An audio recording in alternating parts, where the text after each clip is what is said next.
इतनी होगी कि ये महीना में बहुत बड़ा लाभ होगा। तो इस समय को मौका खाली न जाने दें। काज कहे कबीर हम धुर के वेदी, हुक्म हजूरी लाए।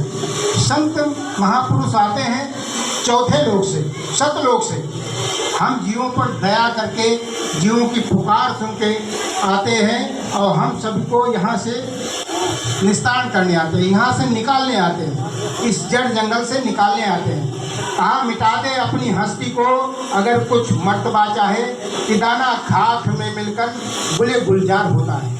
कि जब तक दाना मिट्टी में नहीं मिलेगा तब तक वो जमेगा नहीं। बाबा सावन सिंह जी महाराज कहा करते थे ये संसार एक जेल है, हम उसमें बंद कैदी। जब जेलर आता है तो कहता है कि कोई तकलीफ है आप लोगों को, तो कहता है मैं भूखों से तड़प रहा हूँ, मुझे भूख लगी है। तो जेलर कहता है एक एक शेर इनको दूध बना दिया जाए अलग से। अब दूध बना दिया गया, सब लोग खाने पीने लगे। इसके बाद कलेक्टर आता है, कलेक्टर पूछता है कोई तकलीफ है, तो कहा था मुझे जाड़ा लग रहा है। तो एक एक दो दो कम्बल सभी को दिला देते हैं। अब कम्बल सभी ओढ़ने लगते हैं और उनका जीवन कटने लगता है। इसके बाद बादशाह आता है, बादशाह आता है तो कहे कोई तकलीफ तो नहीं है। तो सब कैदी कहते हैं कि मैं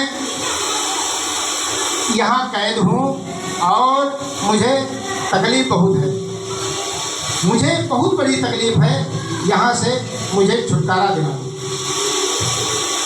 तो बादशाह कहता है कि जाओ तुम्हें रिहा किया, जाओ तुम्हें रिहा किया हमेशा हमेशा की। तो संत महापुरुष इतनी बड़ी दया करते हैं कि हमें इस संसार रूपी जेल से छुड़ाने आते हैं, जोड़ने नहीं आते हैं, छुड़ाने आते हैं। तो हमें आपका इतना सुंदर मौका मिला है कि हमारा गुरु हमारे बीच में है और चल चल कर दर्शन देता है और सत्संग देता है और हम सबको मार्गदर्शन देता है। तो